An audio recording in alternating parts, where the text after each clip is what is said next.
Good morning, everyone. Welcome to AD's Corner with myself, Ryan Hall, and our head men's basketball coach, Coach Tighe. Coach, really appreciate you taking the time this morning and talk a little men's hoops. You bet.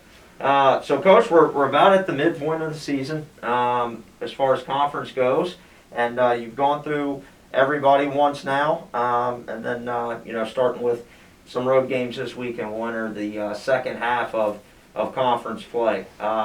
I guess before we get into the nuts and bolts about it, you guys are sitting awesome, top of the conference right now, in a very packed conference. We'll get into that in a little bit, but I guess with that said, if you could just, obviously things a bit different with the pandemic and having to monitor that continually, but how have things been the first half of the season for your guys? I thought the guys have really responded well since coming back from Christmas break. We had that 3 weeks off right before then, and you just weren't quite sure what things were going to look like coming back. And there's a lot of things that aren't what we want them to be yet, and there's not a whole lot anybody can do about it. It's just a situation that we're in right now. But I think from like what you said, from where we're standing right now, we don't have a whole lot to complain about. We definitely have a lot of things that we need to do better over these next 3 weeks if we want to be where we want to be. But as of right now, like we talked about yesterday, as you went through the first 7, and the positive thing is that you feel like you can beat anybody. We got beat a couple times, and they outplayed us in those couple games, but we had some big wins, and even in those losses, we felt like we were right in it. So regardless of who we end up playing, we feel like we have a pretty good chance, and that's a good feeling to have. Absolutely. And Coach, so, sitting at 5-2 in the conference, 8-3 overall, there's so much parity. When you look from specifically 1-5, but then even 6 and 7 are only a game back from 2-5. Mm-hmm. Can you talk a little bit about just, how important it is, to get road wins, I guess, or to take care of home court when it's, like you said, a lot of parity and everybody's kind of right there within just a few games. Well, I think these last 4 games for us, but for everybody, has really proven that whoever shows up that night and just plays a little bit better is going to win. I mean, there's no showing up and just because you have more talent or anything like that you're just going to win. That is not the case this year in our league. It is razor thin from top to bottom. So that's a good feeling, is because you feel like it's within your grasp and it's within your hands, and you have the opportunity to make a choice and to do the right things that you need to do to win. And if you do that, you've got a great chance. And that's a good feeling to have in the league. Yeah. And Coach, you guys had 2 massive home victories against 2 very solid programs. Bellevue, which always has been a great little rivalry the past 3 years since you've been here. And then Valley, who was receiving votes for a top 25, good atmosphere, good win on Friday night. What does that say for you guys as you continue to develop midway through the season? Still, as you said, fine-tuning some things and getting better, a different team, right? Not a big senior laden team from a year before. What does that say for you guys to get 2 wins like that in the conference headed into the second half of the season? Well, yeah, they were fun, and I think what it says is when we have great energy, and we have a crowd that's into the game and a bench that's into the game and players who are talking in the game, we play pretty good. Right now, we've proven when we don't do that, and there's not a lot of great energy in the gym coming from us or for whatever, that we don't play very well right now, and that was the brunt of our discussion yesterday. At practice, and that is something that's well within our control. And we talked about why did we spend 30 to 40 days in quarantine to come out and not have fun and not have some energy and not be into the game, right? And again, these are things, and I just believe that especially with a hard loss like we had on Saturday, that's the greatest learning tool that we can possibly have. And these aren't things that just pop up. These are things we've been talking about for a while. So now if we can, unfortunately we have to take a loss to understand that, but if we can, that helps us now in the next week or 2 weeks or 3 weeks or hopefully at least by the playoff time, and we understand that with great energy that we have a great chance to compete, we'll be in good shape. Hopefully we don't have to learn our lesson again by not having that, especially when you go on the road here for the next 4 conference games. You better bring your own energy because there's not going to be anybody else that's going to do it for you. Right. So pretty simple. Yeah. Plans are simple on there, but sometimes those are hard things to follow. So we'll see what we do.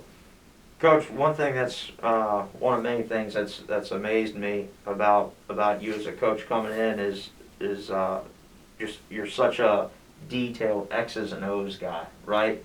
And energy obviously is something that you just pushed on that needs to continue to be better, right? Especially on the road. What would you say from an X's and O's standpoint? One thing that you know really, maybe shake up a bit or change, so to speak, that will get you some more wins in the second half of the season. And it's funny that you say that because we sat in the locker room yesterday and said our problem is not X's and O's. Okay. We do not. That is not an X's and O's problems. I think for the things that we do pretty well. Mm-hmm. We need to fine tune a couple things that what kind of shots do we look at when we're in a little bit of a drought, because we've had a couple little offensive droughts and these losses that have come back to hurt us, and I think we've got a pretty good plan of what we want to do for that.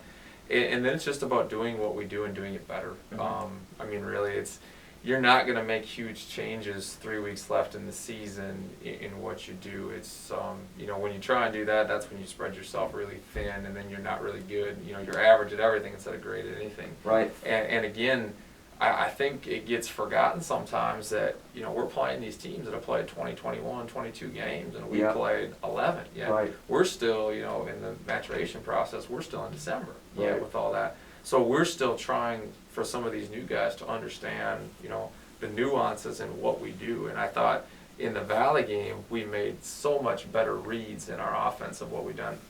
And again, we just had time to work on it that week.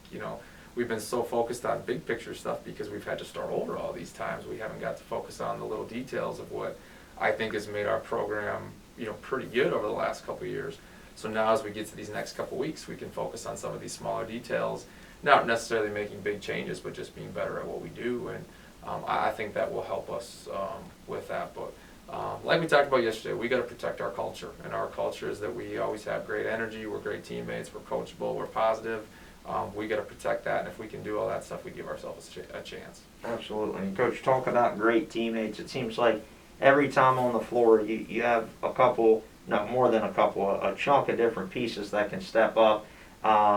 You got your guys, so to speak, that you bank on. Latrell Franklin, obviously a returner that was big for us last year. He's had an amazing go at it so far this year. What are some guys that you've been really impressed with, that have, whether it's the energy portion or offensively or defensively, that have been huge in where you guys are at right now? Yeah, and I think that's what's fun about this group is it's okay.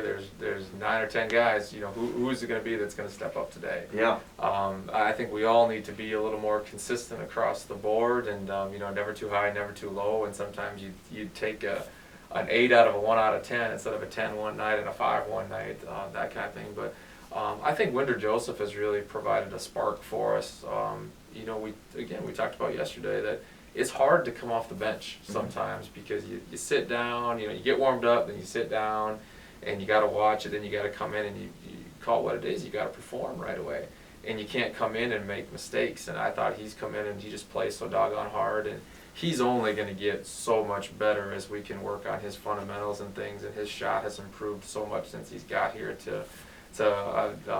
he's going to be close to a 40% three-point shooter, I think, when it's all said and done. And just the speed and defense and stuff he brings, and when he can help us more vocally as we get going here, as he gets more comfortable with what we're doing, I think that's going to be even bigger. But he's provided a nice spark for us off the bench right now. Awesome. And Coach, you said it. You go 9, 10, 11 deep, and it's so awesome to see those guys playing so well together. Like you said, with lack of games due to COVID at this point in the season, you're basically in December, right, with only 11 games under your belt. So it's very exciting to see. So you head to Valley and Dickinson this weekend, and we just played them this weekend. Going to be 2 good in-state rivalry games. Obviously, both games here were awesome, kind of down to the wire.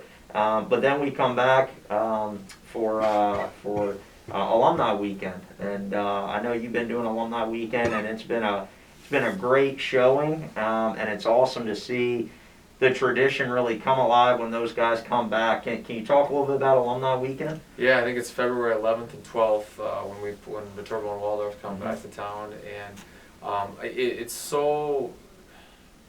hard sometimes, I think, to talk about the tradition and the history and all that has come here at Mayville State, because, quite frankly, I've only been here a couple of years too. We know a fair amount of alumni, but it's hard for some of us to speak to some of that tradition when we just weren't a part of all that. So to have those guys come back and to be able to share a perspective and talk about how much they care about Mayville State and what putting the jersey means to them, and to be able to say, to go to John Ketchel and say, hey, and to know John better than John maybe knows himself just from watching those games, and John has no idea who he is, right. But he cares about John because he watched him on the live stream and because he wears the jersey. Absolutely. I think that's always been, we've always played really well that weekend, and I think we've always played better afterwards because we have a better appreciation and a better understanding about who we are and what we represent, I think. So that will be a wonderful time to get everybody back and get in the gym and hopefully kick us into playoffs from there. Absolutely, and you do a little alumni game in the morning. Hopefully no injuries. And you get up and down the court pretty well for a while. We'll see what happens to Dave Johnson this year. He hasn't been exercising a whole lot, Dave. Awesome. Well, it's always a fun weekend, and we're also going to combine the Louis Lee Legends on that weekend. If you haven't signed up, you want to support Coach Tighe's team from a fundraising standpoint, the Louis Lee Legends continue to roll. We've done some Zoom calls and have some great supporters to continue to provide financial improvements for Coach Tighe, scholarships, and his program, however he sees fit. So if you're interested in that, you can contact myself or the foundation office. But we're going to recognize the Louis Legends as well as our alumni on that weekend that you just talked about, which will be exciting. So. Great. Coach, with that said, last thing I want to talk to you about is you're going to be a little bit different this year come tournament time. And the next time we do this will probably be either right before then or right after then, depending on how the chips fall and when you're available to do it with us. But the tournament this year, obviously, is not going to be at a neutral site. You're used to that first round being at the higher seed, and then it's always been go to Watertown. Well, this year, and fans, if you don't know this year it'll be a little bit different in the fact of the higher seed will always host the tournament game.